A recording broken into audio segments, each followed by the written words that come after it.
오늘 우리에게 주시는 하나님의 말씀은 창세기 8장 1절에서 19절까지의 말씀입니다. 우리 본문 말씀 화면을 보면서 오늘 함께 읽도록 하겠습니다. 하나님이 노아와 그와 함께 방주에 있는 모든 들짐승과 가축을 기억하사 하나님이 바람을 땅 위에 불게 하심에 물이 줄어들었고 깊음의 샘과 하늘의 창문이 닫히고 하늘에서 비가 그치매 물이 땅에서 물러가고 점점 물러가서 150일 후에 줄어들고 일곱째 달 곧 그 달 11의 날에 방주가 아라랏산에 머물렀으며 물이 점점 줄어들어 10째 달 곧 그 달 초하루 날에 산들의 봉우리가 보였더라. 40일을 지나서 노아가 그 방주에는 창문을 열고 까마귀를 내놓음에 까마귀가 물이 땅에서 마르기까지 날아 왕래하였더라. 그가 또 비둘기를 내놓아 지면에서 물이 줄어들었는지를 알고자 하매 온 지면에 물이 있으므로 비둘기가 발붙일 곳을 찾지 못하고 방주로 돌아와 그에게로 오는지라. 그가 손을 내밀어 방주 안 자기에게로 받아들이고 또 7일을 기다려 다시 비둘기를 방주에서 내놓음에 저녁 때 비둘기가 그에게로 돌아왔는데 그 입에 감람나무 새 잎사귀가 있는지라. 이에 노아가 땅에 물이 줄어든 줄을 알았으며 또 7일을 기다려 비둘기를 내놓음에 다시는 그에게로 돌아오지 아니하였더라. 601년 첫째 달 곧 그 달 초하루 날에 땅 위에서 물이 거친지라. 노아가 방주 뚜껑을 제치고 본즉 지면에서 물이 거치었더니 둘째 달 20일의 날에 땅이 말랐더라. 하나님이 노아에게 말씀하여 이르시되 너는 내 아내와 내 아들들과 내 며느리들과 함께 방주에서 나오고 너와 함께한 모든 혈육 있는 생물 곧 새와 가축과 땅에 기는 모든 것을 다 이끌어내라. 이것들이 땅에서 생육하고 땅에서 번성하리라. 노아가 그 아들들과 그의 아내와 그 며느리들과 함께 나왔고 땅 위의 동물 곧 모든 짐승과 모든 기는 것과 모든 새도 그 종류대로 방주에서 나왔더라. 아멘. 우리가 지난주에 우리 노아의 삶을 창세기 7장을 가지고 함께 정리를 했습니다. 말씀 가운데 기도의 제목 또 결심을 한 내용들을 우리가 함께 나누고 있죠. 지난주 얘기를 좀 나누겠습니다. 한 분은 이렇게 주셨어요. 제 주변의 모든 사람을 구원해 주시기를 소망합니다.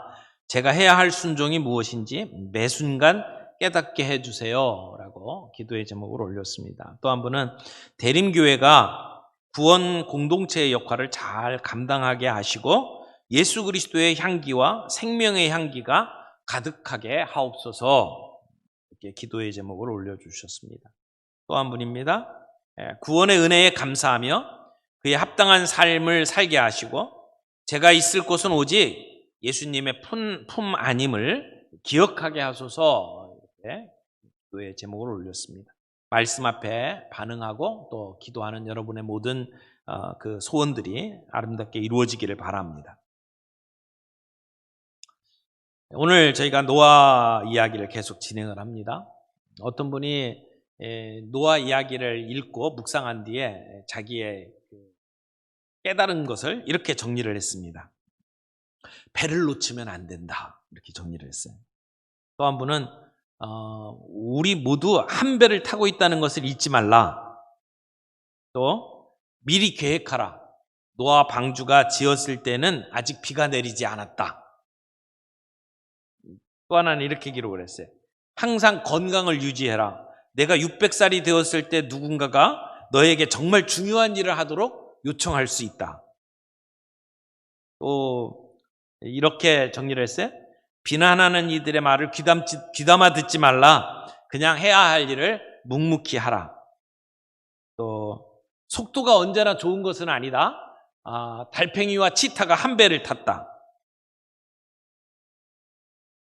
또 이렇게 썼어요. 방주가 아마추어에 의해 만들어졌다는 것을 명심해라. 이거 정말 재밌는 결론인 것 같아요.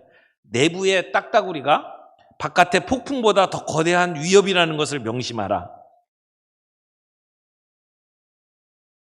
또 이렇게 정의했어요. 아무리 폭풍이 오더라도 하나님이 당신과 함께 하시면 무지개가 기다리고 있다. 그 결론이 재밌죠? 어떻게 보면 노아의 이야기를 읽으면서 인생에 좋은 어떤 교훈을 얻은 것처럼 보입니다. 근데 가만히 살펴보면 이런 결론들이 과연 이 노아 이야기를 하고 있는 창세기 저자의 의도일까? 아마 큐티를 꾸준하게 잘 하시는 분들은 지금 이런 결론들이 성경에서 원래 이야기하려고 했던 핵심 내용하고는 거리가 있는 거다라고 하는 것을 아마 아실 겁니다.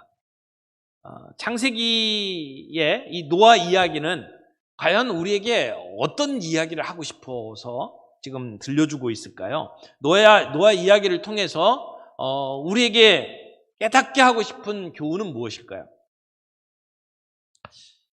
오늘은 지금 이제 노아 홍수 이야기 가운데 이제 방주에서 나오는 과정을 설명을 하는 내용입니다. 노아와 그의 가족들 그리고 이 동물들이 홍수에서 살아났습니다. 그러면 이제 방주에서 나와야죠. 계속해서 방주에 살 수는 없습니다. 근데 불안불안합니다. 마치 불시착한 비행기처럼 굉장히 불안한 상황 속에서 지금 이 방주가 멈춰 섰습니다. 홍수에서는 구원을 받았어요. 그러나 이들이 홍수에서 구원받았다고 해서 에녹처럼 하늘나라로 올라간 게 아니에요. 이 땅에서 살아야 합니다. 그저 목숨을 건졌다는 얘기죠. 이들은 이제 다시 정상적인 삶으로 돌아와야만 했습니다. 그런데 노아와 그의 일행들이 정상적인 삶으로 돌아오는 것이 그렇게 쉬운 일이 아니었습니다. 왜냐하면 전 지구가 지금 다 물에 잠겨 있습니다. 모든 것이 다 파괴됐습니다. 과연 이 땅에서 사람이나 동물들이 계속 살 수 있을까? 이런 의문이 들고 어느 누구도 장담할 수 없는 그러한 상황이었습니다. 그래서 노아의 방주라는 것이 홍수 가운데 구원을 얻었다라고 하는 것을 보여주지만 그 뒤에 구원받은 자로서 어떻게 살아가야 되는지를 전부 다 보여주는 그러한 그림은 아닙니다. 우리가 구원을 얻기 위해서는 방주에 들어가야 합니다. 어떤 사람이든 간에 그 사람이 착한 사람이든 나쁜 사람이든 그 사람이 잘생겼든 못생겼든 구원받으려면 방주에 들어가야 합니다. 그리고 구원받기 위해서 방주 안에서 우리가 할 수 있는 것이 없습니다. 그냥 방주에 들어가는 것 외에.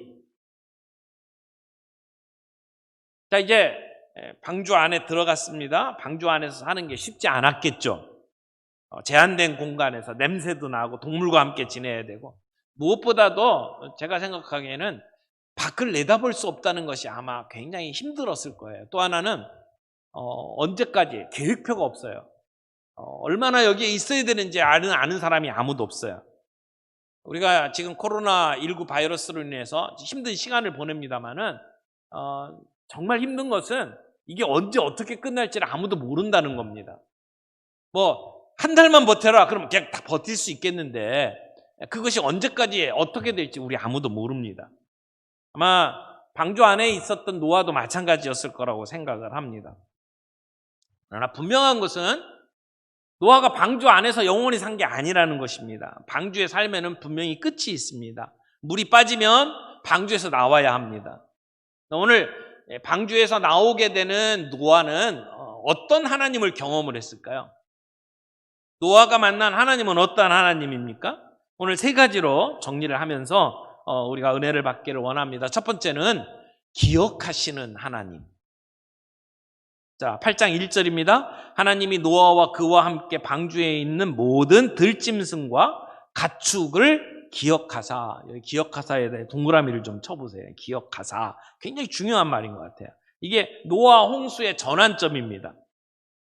노아 홍수의 전환점은 인간의 행동에 있는 것이 아닙니다. 전적으로 하나님께 달려 있습니다. 하나님 편에서 이 시작한 행동이 이 노아 홍수의 대반전을 일으켰습니다. 그 전환점이 뭡니까?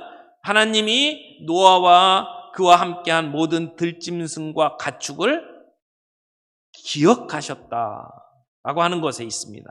기억하셨다. 그러니까 물이 세상을 덮어서 모든 것을 죽음으로 몰아가고 있던 그때에 하나님께서 기억하심으로 이 상황이 반전이 되는 거죠. 이제는 차오르던 물이 이제는 빠지기 시작을 하고 젖은 땅이 마른 땅이 될 것이고, 그래서 결국은 방주에 들어갔던 사람과 짐승들이 이 방주를 떠나게 되는 것이었습니다. 여기서 말하는 이 기억하다라고 하는 표현이요, 이게 옛날 성경, 이제 개역 성경에는 권념하사 이렇게 돼 있어요. 권념하사. 말이 좀 어렵죠? 권념하사. 이걸 지금 이제 우리 성경에는 기억하사라고 번역을 해놨습니다. 이 말의 뜻은 기본적으로 보살피어서 생각한다, 그런 의미가 담겨져 있습니다. 근데 이 말이 단순히 기억했다, 인지적인 어떤 행동을 의미하는 것이 아닙니다. 어떻게 보면 이 기억했다라고 하는 것은 하나님의 언약과 아주 깊은 연관성이 있어 보입니다. 그 뒤에 창세기 9장 15절 보게 되면 하나님께서 이제 이 노아와 언약을 맺죠. 그러면서 그 무지개를 보면서 그 언약을 기억하게 될 거다라고 이야기를 해서 언약, 기억, 이 연관성이 있는 모습으로 보입니다. 근데 여기 지금 하나님이 기억하셨다라고 하는 것, 주체가 누구죠? 하나님이십니다. 그렇죠? 하나님이 기억하셨어요. 근데 하나님이 뭘 기억을 하셨을까요? 뭘 하나님이 기억하셨길래 지금 노아 홍수의 이 터닝 포인트, 전환점을 마련을 했을까요?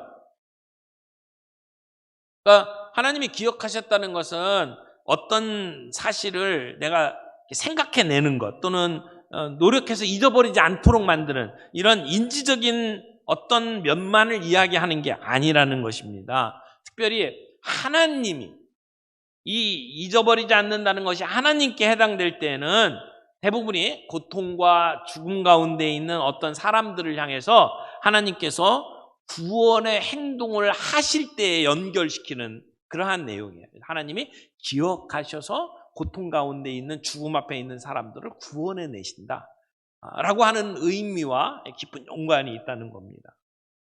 그래서 성경에 하나님께서 기억하셨다, 생각하셨다, 이런 그 용례를 이렇게 쭉 살펴보면 이 의미가 무엇인지 조금 더 이해를 하실 수가 있습니다.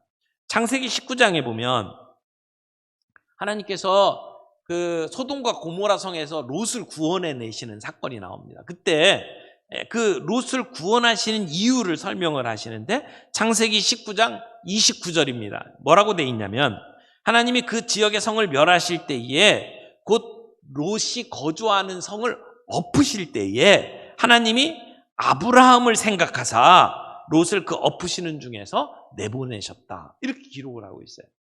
그러니까 하나님이 롯을 구원을 하시는데 아브라함을 생각했다는 거예요. 그러니까 아브라함을 생각하고 아브라함을 기억하셨기 때문에 롯을 구원해 내셨다라고 성경이 이야기합니다. 그러니까 아브라함을 생각한 것은 죽음 가운데 있는 롯을 구원해 내는 시작점이었죠. 그래서 이 기억이라고 하는 것은, 베스터만이라고 하는 학자가 이런 얘기를 했어요. 죽음의 위협 아래에 있는 자에 대한 자비를 가리킨다. 죽음을 눈앞에 두고 있는 사람을 향한 하나님의 자비가 기억하시는 것으로 나타난다. 그래서 이 하나님이 기억하시면 거기에는 뭐가 따라 나오냐면 구원의 행동이 따라 나온다, 이렇게 정리를 했습니다. 창세기 30장에 가면 하나님께서 라헬을 생각했다, 이런 표현이 나와요. 창세기 30장 22절인데, 하나님이 라헬을 생각하신지라 하나님이 그의 소원을 들으시고 그의 태를 여셨으므로, 이렇게 진행이 됩니다. 야곱에게 아내가 둘이 있었죠. 그 두 아내의 또 종들이 있었어요. 그래서 첩이 있습니다만은, 근데 두 아내. 근데 원래 사랑했던 아내는 라헬이죠. 그러니까 야곱은 라헬을 위해서 7년을 일했어요. 근데 7년이 지난 다음에 결혼식을 하고 나서 그 다음 아침에 눈을 떠보니까 라헬이 아니에요. 그 언니 레아예요. 그래서 할 수 없이 라헬을 위해서 또 7년을 일합니다. 그러니까 14년을 일해서 이제 라헬을 아내로 얻잖아요. 그래서 정말 끔찍히 사랑했던 아내가 라헬입니다. 근데 레아는 야곱과의 사이에서 아들이 6이 있고 딸이 하나 있었습니다. 근데 라헬에게는 아이가 없었어요. 그 당시에 자녀가 없이 산다라고 하는 것이 아마 굉장히 힘들었던 것 같아요. 그래서 라헬이 남편에게 뭐라고까지 이제 이야기를 하냐면 창세기 30장 1절에 보면 이렇게 얘기합니다. 내게 자식을 낳게 하라.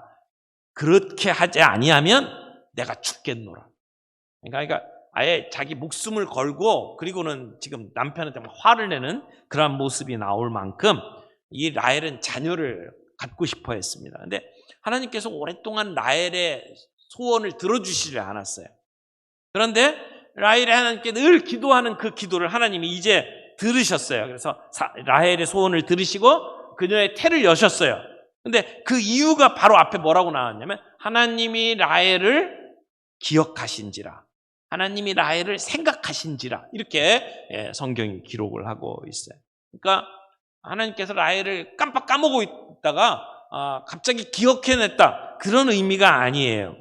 오랜 기다림 끝에 하나님께서 라헬을 구원하시는 행동을 시작하셨다라고 하는 의미가 있다는 것이죠. 그래서 이 기억하셨다, 생각하셨다라고 하는 말은 하나님께서 구원의 행동을 수반하는 하나님의 인격적인 행동을 의미한다, 이렇게 말할 수가 있습니다. 그런데 이런 모습이 아주 구체적으로 드러난 또 하나의 사건이 있는데 그것이 하나님이 출애굽시킬 때의 내용입니다. 출애굽기 2장 14절 15절에 보면 이제 이스라엘 백성들이 노예로 지내니까 너무나도 힘들어서 하나님 앞에 울부짖잖아요. 하나님께 부르짖는 그 고통의 소리를 하나님께서 들으시고 이제 그들을 구원해 내신다라고 하는 것을 출애굽기 2장은 이렇게 기록을 하고 있습니다. 하나님이 그들의 고통 소리를 들으시고 하나님이 아브라함과 이삭과 야곱에게 세운 그의 언약을 기억하사 하나님이 이스라엘 자손을 돌보셨고 하나님이 그들을 기억하셨더라. 하나님이 그들을 기억하셨더라. 이렇게 기록을 하고 있어요. 그러니까 하나님께서 이스라엘 백성들을 애굽에서 건져내신 것은 그들의 고통 소리를 들으셨고 그리고 그들의 아버지 위에 있었던 그들의 족장 아브라함과 이삭과 야곱과 맺었던 언약을 하나님께서 기억하셨기 때문이라는 것입니다. 그러니까 하나님이 그들의 언약을 기억하신 것은 이스라엘 백성들을 구원하시는 시작이 된 것이죠. 그래서 성경에 나오는 많은 그 사람들이 하나님께 기도할 때에 이렇게 기도했어요. 하나님, 우리를 기억해 주옵소서. 하나님, 우리를 기억해 주옵소서. 시편 25편 6절 7절 말씀에도 여호와여 주의 긍휼하심과 인자하심이 영원부터 있었사오니 주여 이것들을 기억하소서. 여호와여 내 젊은 시절에 죄와 허물을 기억하지 마시고 주의 인자하심을 따라서 주께서 나를 기억하시되 주의 선하심으로 하옵소서. 이렇게 기도를 하죠. 그러니까 많은 사람들이 하나님 앞에 기도할 때에 기억해달라고 기도를 했어요. 왜 기억해 주시기를 원합니까? 그 기억의 밑바닥에는 하나님의 긍휼하심, 하나님의 선하심이 있기 때문이에요. 하나님의 긍휼하심, 하나님의 선하심이 자기 백성을 기억하시고 그 백성을 구원해 내셨다는 것입니다. 그러니까 기억의 반대는 뭐죠? 잊어버리는 거예요. 그러니까 하나님이 이스라엘 백성들을 잊어버리는 것은 저주예요. 에스겔 21장 32절에 보면 이스라엘에게 내린 최대의 저주를 이렇게 설명합니다. 내가 다시 기억되지 못할 것이니. 이건 저주예요. 이스라엘 백성들이 하나님을 잊어버리고 우상들을 섬기고 딴 길로 걸어갈 때 하나님께서 그들에게 내가 다시 기억되지 못할 것이라고 선지자의 입을 통해서 저주하시는 거예요. 그래서 우리는 늘 하나님 앞에 하나님 우리를 기억해 주옵소서. 원하건대 주는 나를 기억하시고 돌봐 주시옵소서. 그렇게 기도를 하게 된다는 것이죠. 오늘 본문에서는 하나님께서 그 노아를 기억하셨다. 하나님께서 이미 노아와 약속하셨던 것을 기억하신 것이죠. 노아 자체를 기억을 하신 거예요. 노아가 지금까지 선한 행동을 했고 하나님을 위해서 뭘 했는지를 기억하는 것이 아니라 노아를 기억하셨다고 이야기를 합니다. 여러분, 노아뿐만 아니라 노아와 함께 했던 모든 동물들과 가축들을 기억하시는 하나님. 하나님이 오늘 저와 여러분들의 삶을 기억하고 계시는 줄 믿으시기 바랍니다. 오늘 하나님 기억하고 계셔요. 우리를 돌보시고 계셔요. 하나님은 우리에게 변함없이 우리에게 주신 약속을 기억하고 계시는 하나님입니다. 그러므로 오늘 우리가 염려할 이유가 없습니다. 하나님께서 우리를 보호해 주시고 하나님께서 오늘 우리의 삶 속에 복 주시기를 원한다면 우리는 하나님께서 우리에게 약속하셨고 그 약속하신 것을 하나님 오늘도 기억하고 계시고 오늘도 우리를 돌보신다는 사실을 우리는 붙잡아야 합니다. 우리는 다른 사람들이 우리를 알아주기 원하고 그 사람들이 기억해 주기를 원해요. 그래서 우리가 사람들 앞에 나를 얼마나 많이 알리려고 하는지 몰라요. 어떤 사람 보니까 명함 하나 이렇게 주는데 명함에다가 뭔 그렇게 타이틀이 많은지 뭐의 이사장, 뭐의 뭐 감사, 뭐 별별 걸 다 썼어요. 어떤 사람은 잔뜩 썼는데 보니까 40일 금식기도 이렇게 썼더라고요. 사람들이 그만큼 알아주기를 원하는 거예요. 나 이런 사람이다라고 소개하기를 원하는 거예요. 사람들의 기억 속에서 사라지는 게 너무 힘든 거예요. 여러분, 사람에게 기억되기를 원하는 것보다 우리 하나님께 기억되는 것이 중요합니다. 지금 이 홍수로 인해서 다 죽어가던 이 대파국에서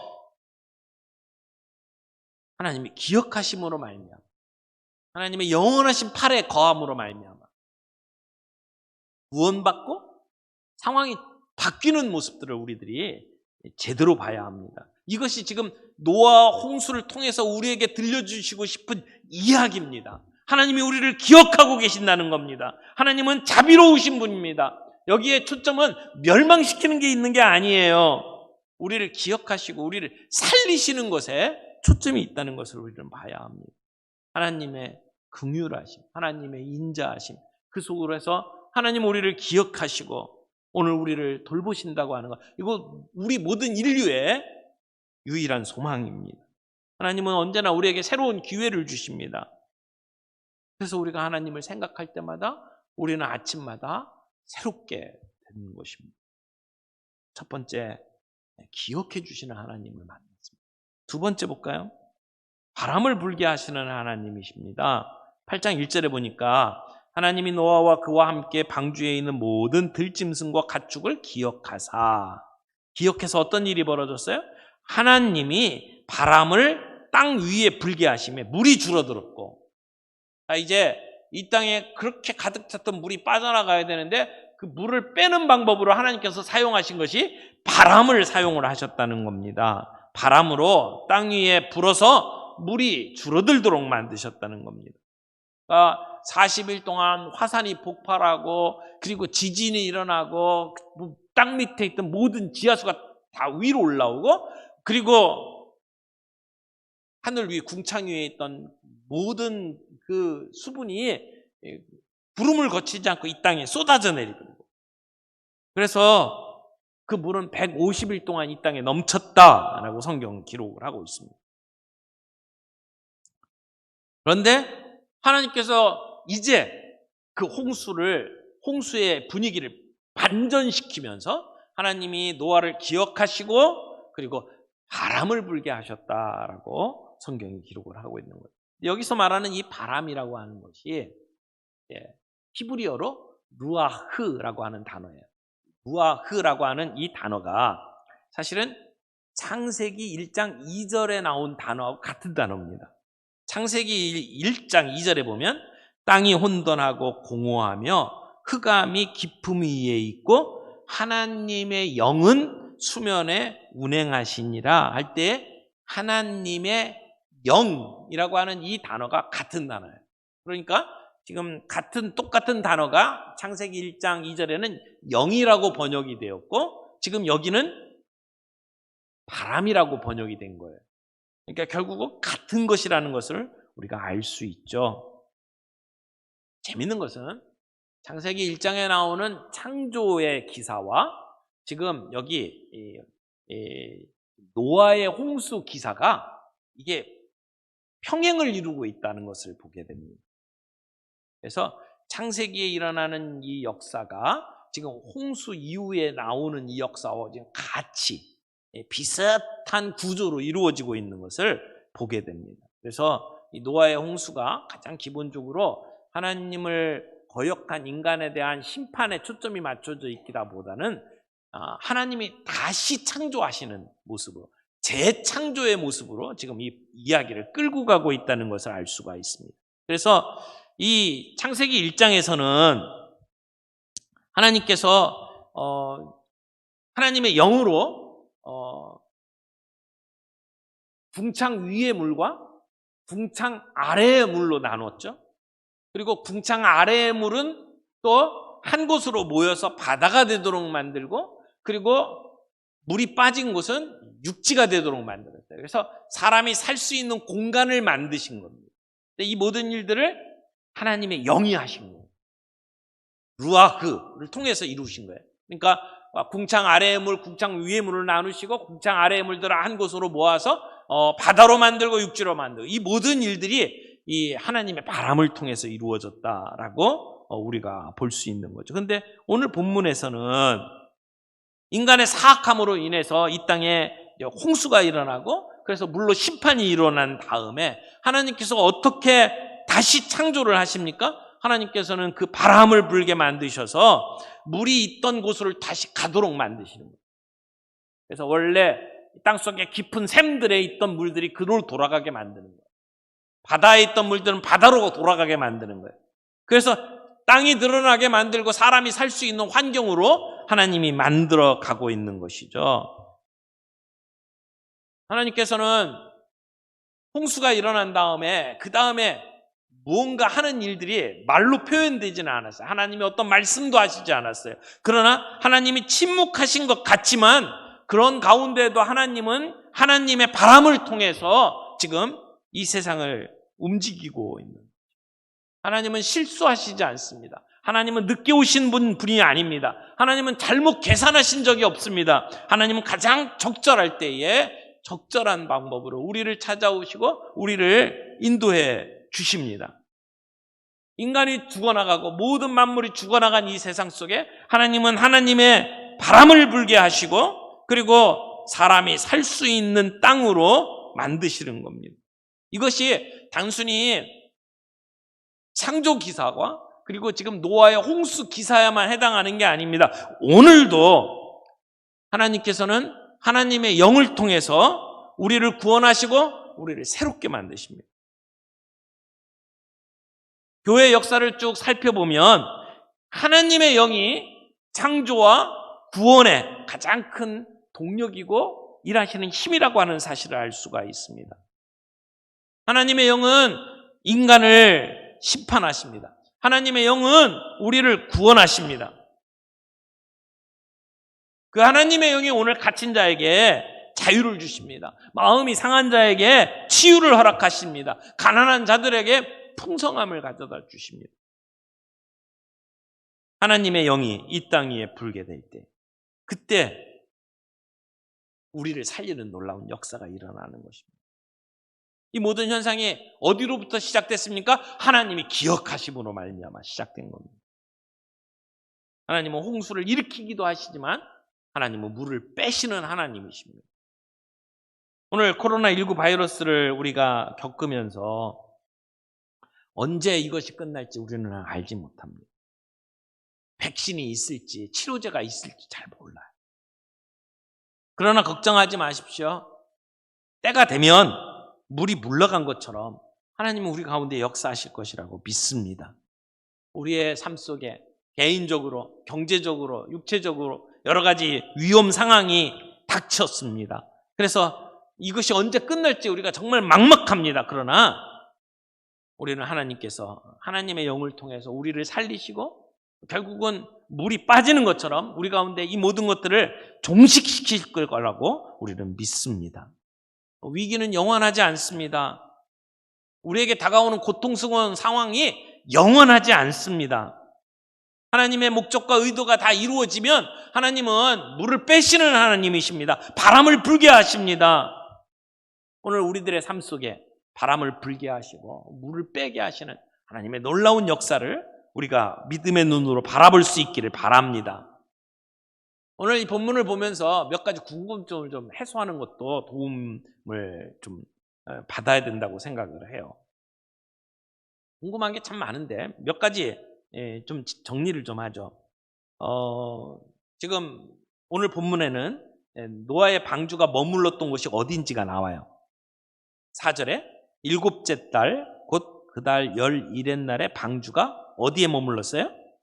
아라랏산에 머물렀으며 이렇게 돼 있죠.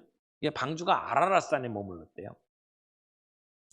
네, 우리 성경에 아라랏산이라고만 돼 있지 원래 이 말 그 히브리어를 보게 되면 아라랏에 있는 산들이라는 표현입니다.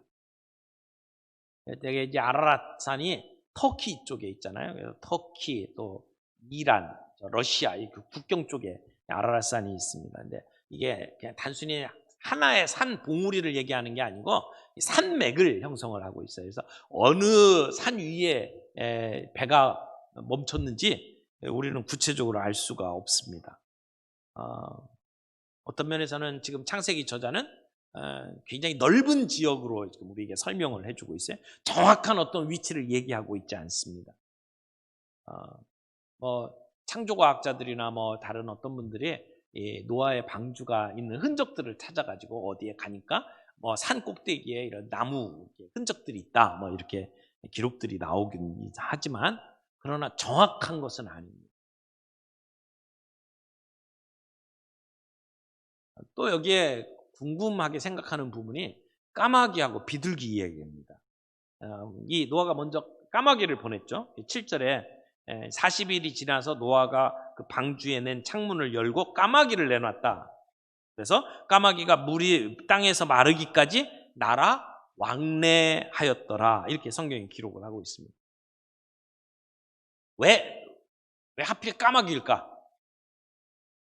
그건 잘 알 수가 없습니다. 어떤 분들은 굉장히 이걸 영적으로 해석을 해서 까마귀는 아주 나쁜 새, 부정한 새, 그리고 비둘기는 희고 무슨 뭐 순결의 상징이고 성령을 상징하는 것으로 굉장히 좋은 새 이렇게 분류를 해가지고 앞에 까마귀는 아주 부정한 새로 생각을 합니다만은 본문에서 그런 뉘앙스를 전혀 보여주지를 않습니다. 그러니까 우리가 이 성경을 읽을 때 까마귀는 부정한 새다라고 하는 선입관을 좀 내려놓을 필요가 있어요. 우리는 이 이야기로 들을 때 까마귀는 사람의 시체를 파먹기도 하고 그래서 이렇게 풀어놓으니까 나가가지고 안 들어왔다 이렇게 이야기를 합니다. 그래서 그 다음에 노아가 비둘기를 보냈다 이렇게 이야기를 하는데 보면 가만히 보세요. 안 들어왔다는 얘기가 없어요. 7절에 까마귀를 내놓음에 까마귀가 물이 땅에서 마르기까지 날아 어떻게 했다고요? 왕래했다. 왕래했다는 얘기는 지속적으로 갔다 왔다는 얘기예요. 그러니까 지속적으로라고 하는 것에 방점을 두면 까마귀는 계속 왔다 갔다 했어요. 아니면 한 번으로 이루어진 것으로 하면 갔다가 왔다. 왕래는 갔다 온 겁니다. 그래서 지금 이 까마귀에 대해서 우리가 오해를 많이 하는 이유가 이제 히브리어 성경을 헬라어 성경으로 이렇게 바꾼 성경이 있죠. 그래서 우리는 70인경이라고 이야기를 하는데 70인경에서 이 본문을 해석을 할 때 이렇게 해석을 했어요. 까마귀가 나가서 물이 땅에서 마를 때까지 돌아오지 않았다. 이렇게 번역을 하는 바람에 우리가 그렇게 많이 생각을 합니다만 말 자체, 지금 성경에서 이야기하고 있는 말 자체는 왕래하였더라 이렇게 돼 있어요. 그러니까 왕래했다는 얘기는 지속적으로 왔다 갔다, 그러니까 물이 완전히 마를 때까지 까마귀는 계속해서 왕래했다고 성경이 이야기를 하고 있는 거죠. 그런데 왜 비둘기를 보냈을까? 그러니까 까마귀를 보낸 미션하고 비둘기를 보낸 미션이 좀 달랐던 것 같아요. 그리고 노아가 왜 비둘기를 한 번만 보낸 게 아니고 3번씩이나 보냈을까? 어떻게 비둘기를 보내는 것은 하나님께서 노아에게 이렇게 보내서 알아봐라 라고 하신 명령이 없습니다. 그러니까 노아가 자기가 나름대로 생각을 해서 까마귀도 보내고 비둘기도 보냈던 것으로 보입니다. 우리들이 살아가는 삶 속에 어떤 부분은 하나님께서 명확하게 우리에게 지시하지 않은 부분들이 있어요.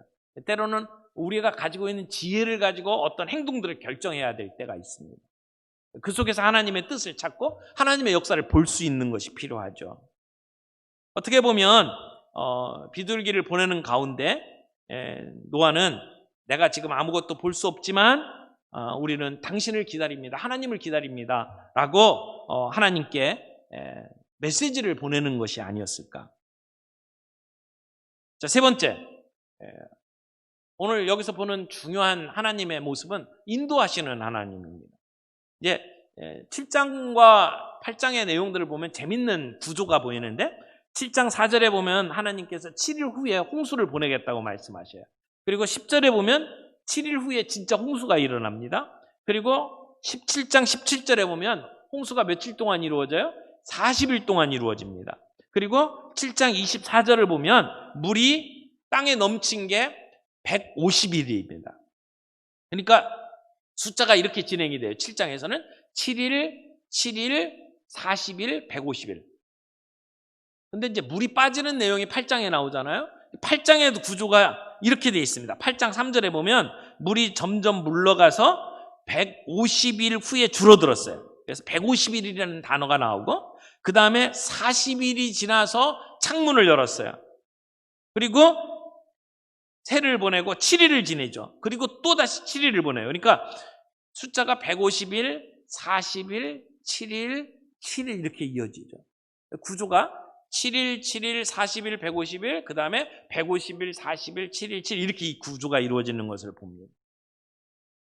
굉장히 계획된 어떤 그런 일들인 것을 보게 되죠. 그리고 나서 또 하나 13절에 보세요.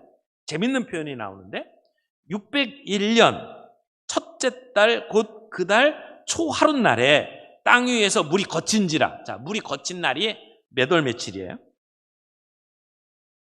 노아가 600살 때에 홍수가 일어났어요. 그렇죠? 그래서 1년이 지난 거예요. 지금 601년. 그러니까 600 되고 첫 번째 해. 그리고 첫 번째 달, 첫 번째 날, 1월 1일. 신년이에요. 신년에 물이 완전히 거쳤다라고 이야기를 하는 거죠. 그러니까 이게 단순한 연대기를 이야기하는 게 아니고 첫 번째라는 말이 3번씩이나 반복되면서 첫째 날, 첫째 날, 첫째 날.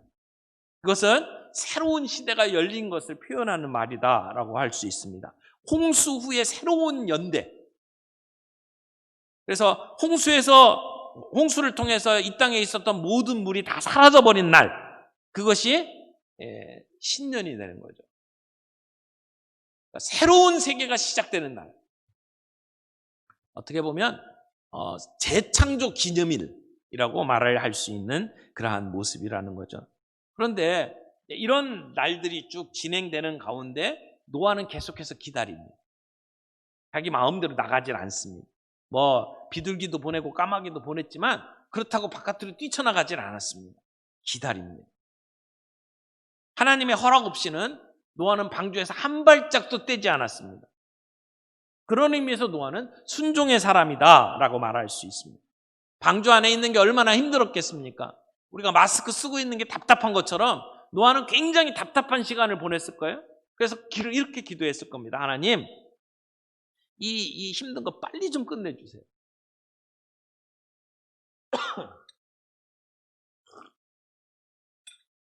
하나님, 빨리 좀 끝내주세요.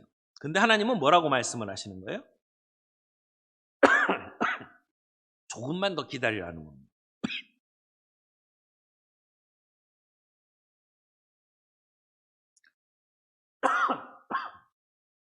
노아 방주에서 얼마나 답답했겠어요? 근데 노아는 하나님보다 앞서지 않습니다.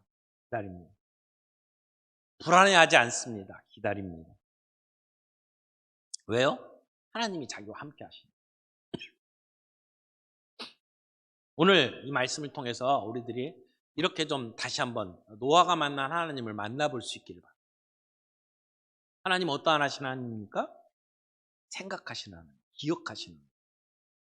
그러면서 하나님의 바람을 통해서 새로운 창조를 하시는 하나님, 우리를 인도하시는 하나님.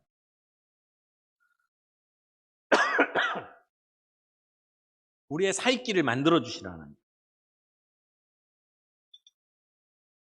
그런 하나님을 바라보면서 앞서지 아니하고 하나님의 인도하심을 따라갔던 노아처럼 오늘 우리들에게도 답답하고 힘든 시간 속에서도 조바심 내지 아니하고 기다릴 줄 알고 참을 수 있고 하나님의 인도하심을 기다리는 저와 여러분들이 되기를 바랍니다. 불안해하지 말기를 바랍니다.